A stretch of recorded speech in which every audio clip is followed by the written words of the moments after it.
విశాఖ జిల్లాలో దారుణ హత్యకు గురైన తహసీల్దార్ రమణయ్య హత్య కేసులో నిందితుడిని పోలీసులు అరెస్ట్ చేశారు. నిందితుడు మురారి సుబ్రహ్మణ్యం గంగారావును చెన్నైలో అదుపులోకి తీసుకున్నట్లు విశాఖ సిపి రవిశంకర్ వెల్లడించారు. ఏసీపీ త్రినాథ్ నేతృత్వంలో చెన్నై వెళ్లిన బృందం గంగారావును అదుపులోకి తీసుకుని రాష్ట్రానికి తీసుకొచ్చింది. స్థిరాస్తి లావాదేవీలే హత్యకు కారణమని, నిందితుడు ఆర్థిక లావాదేవీలపై ఆరా తీశామని సిపి తెలిపారు. హత్య చేసిన తర్వాత నిందితుడు విమానంలో విశాఖ నుండి బెంగళూరు వెళ్లాడు. తర్వాత చెంగల్పట్టు నుంచి చెన్నై వెళ్తుంటే పట్టుకుని విశాఖ తీసుకొచ్చామని సిపి చెప్పారు. గంగారావు ఓ స్థిరాస్తి సంస్థలో మేనేజర్గా పనిచేస్తున్నాడు. అతడిపై హైదరాబాద్, విజయవాడలో చీటింగ్ కేసులు నమోదయ్యాయి. దాదాపు 5 కోట్ల రూపాయల మేర నష్టపోయినట్లు తెలుస్తోంది అని సిపి వివరించారు. విశాఖ రెవెన్యూ అసోసియేషన్ వినతి పత్రం ఇచ్చిందని, రెవెన్యూ ఉద్యోగుల భద్రతపై కలెక్టర్తో చర్చించామని తెలిపారు. ఎంఆర్ఓ రమణయ్య గారి మర్డర్ కి సంబంధించిన అక్యూజ్డ్ ని team with the help of Chennai police arrest చేయడం జరిగింది.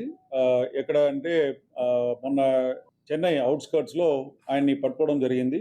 ఆయన మన దగ్గర ఈ మర్డర్ తర్వాత దొరికిన ఆధారాలు అన్ని సహకరించి మనకు వచ్చిన leads, technical leads and other inputs అన్ని పట్టుకొని ఇక్కడ ఆ రోజు ఏదైతే 10 టీమ్స్ ఏదైతే ఏర్పాటు చేసినామో దాంట్లో ఒక లీడ్ టీమ్ ని చెన్నై పంపడం జరిగింది. ఆ లీడ్ టీమ్ చెన్నైలో పట్టుకోవడం జరిగింది. ఆయన్ని ట్రాన్సిట్ లో అక్కడ నుంచి మన విశాఖపట్నం తీసుకురావడం జరిగింది. విశాఖపట్నం రూరల్ ఎంఆర్ఓ రమణయ్య గారి